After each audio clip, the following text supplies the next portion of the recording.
حضرت ابو ہریرہ رضی اللہ تعالیٰ عنہ فرماتے ہیں کہ اللہ کے محبوب صلی اللہ علیہ وسلم نے فرمایا، امام ضامن اور ذمہ دار ہے اور مؤذن امین ہے۔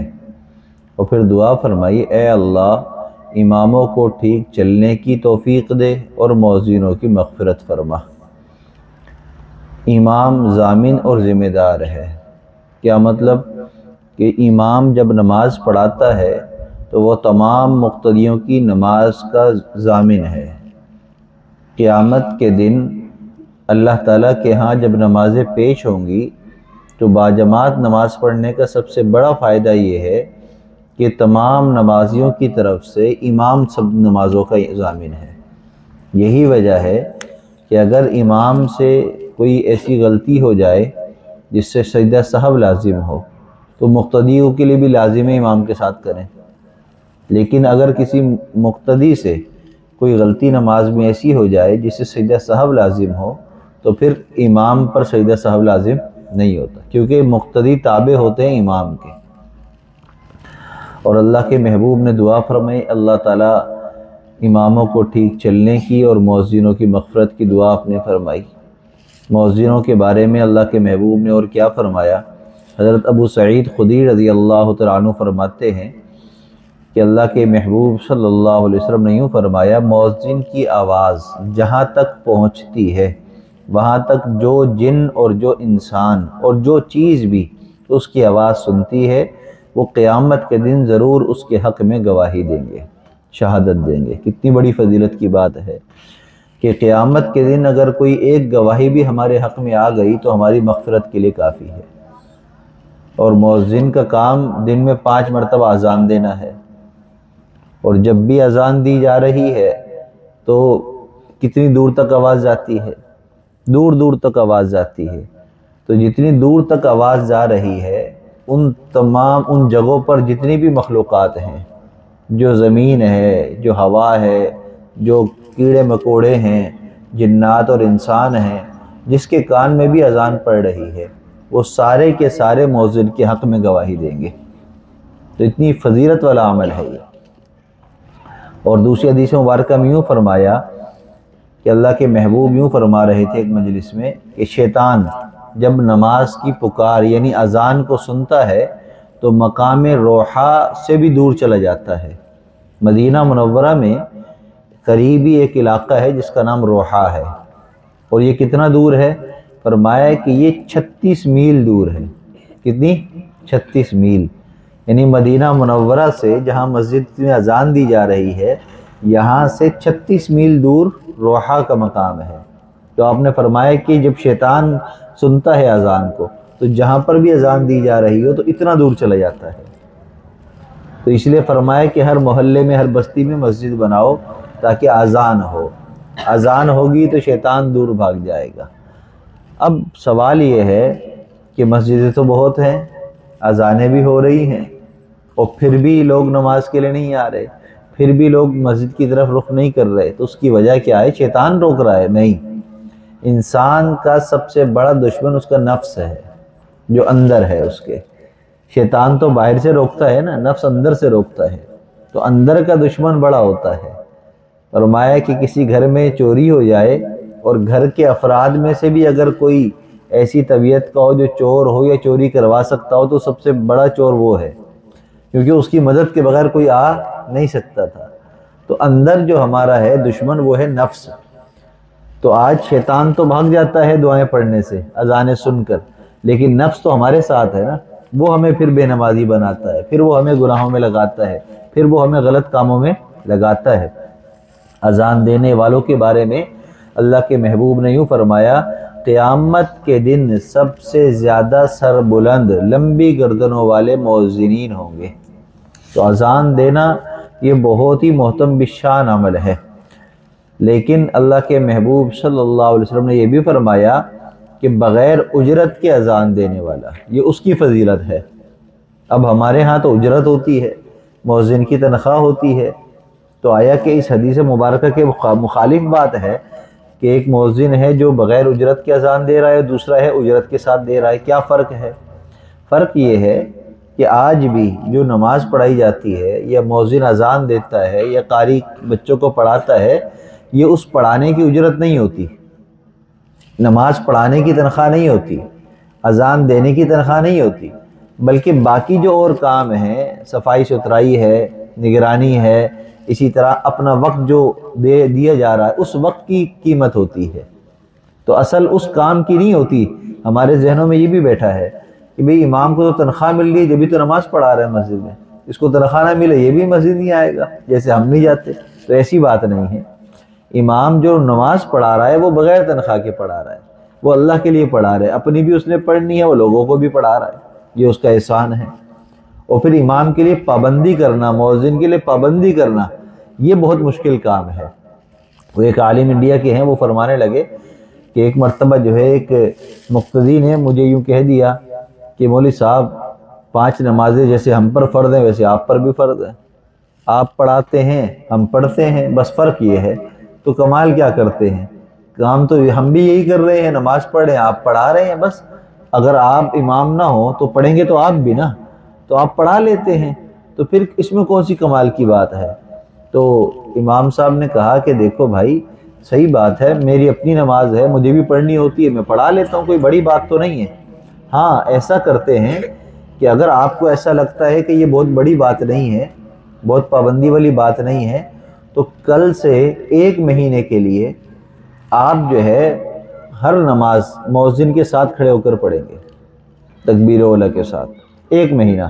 اگر 1 مہینہ آپ نے پابندی کر لی تو انشاءاللہ آئندہ ہر مہینے کی تنخواہ میں آپ کو اپنی دے دیا کروں گا۔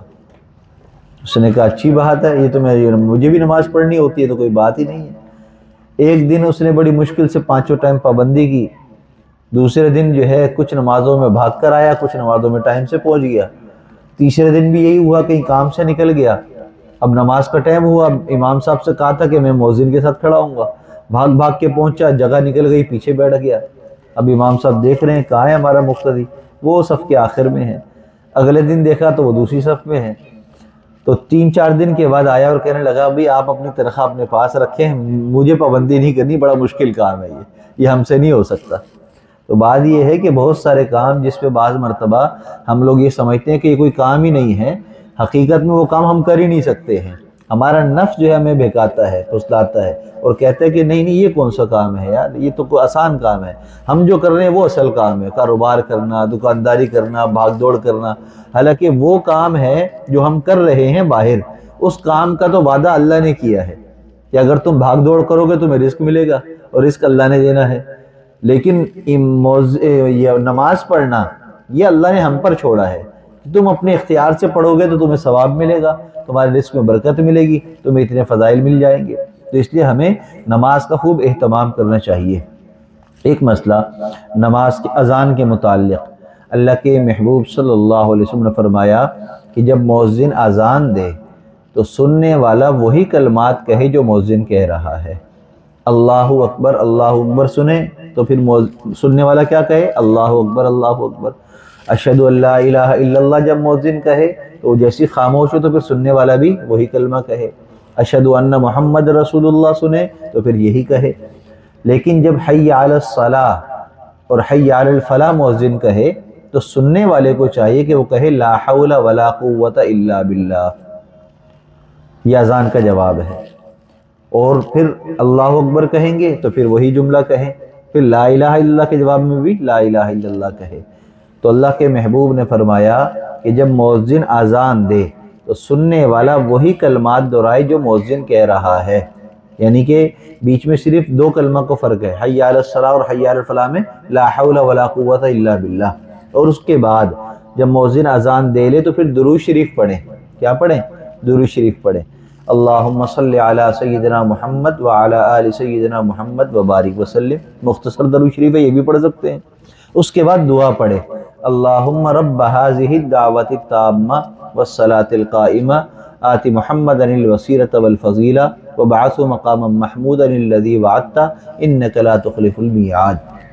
اللہ کے محبوب نے فرمایا جو اس طرح عمل کرے تو میں اس کی شفاعت کروں گا، میں اس کی شفاعت کروں گا قیامت کے دن۔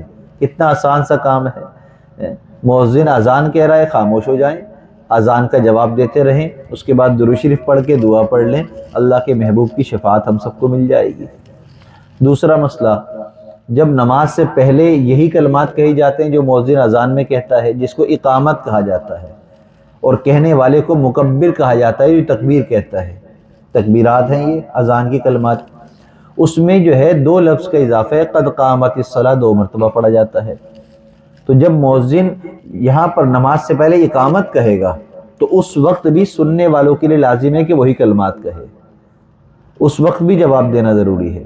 تو اس وقت جب قد قامت الصلاۃ کہا جائے تو اس کا جواب ہے اقامہ اللہ و ادامہ اللہ، اقامہ اللہ و ادامہ اللہ۔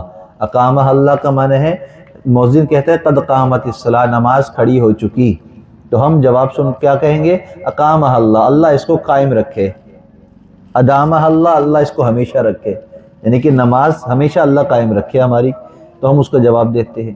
فجر کی اذان میں حی علی الفلاح کے بعد کہا جاتا ہے الصلاۃ خیر من النوم۔ جب مؤذن کہے گا تو اس کا ترجمہ ہے نماز نیند سے بہتر ہے، تو اس کا جواب کیا کہیں گے؟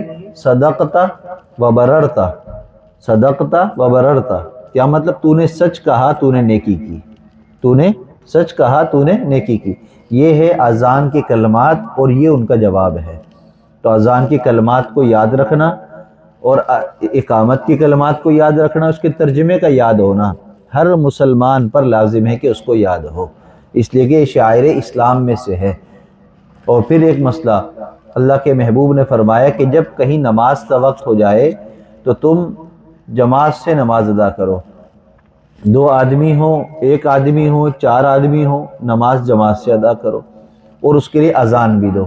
سفر ہے، یہاں سے ہم سندھ جا رہے ہیں، یہاں سے بلوچستان جا رہے ہیں، بائی روڈ جا رہے ہیں، بائی ٹرین جا رہے ہیں، نماز کا وقت ہو گیا اور قریب کہیں آواز سنائی نہیں دی اذان کی، یا مسجد نہیں ملی نماز پڑھنے کے لیے، تو کہیں پر بھی نماز کے لیے رکیں، اذان دیں، پھر اس کے بعد جماعت سے نماز پڑھ لیں۔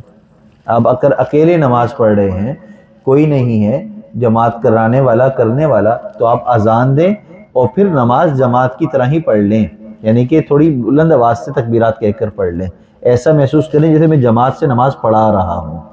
تو اس میں کیا ہوگا؟ فرشتے آپ کے ساتھ جماعت میں شامل ہو جائیں گے، آپ کی نیت کی وجہ سے اللہ آپ کو جماعت کا ثواب بھی عطا فرما دیں گے۔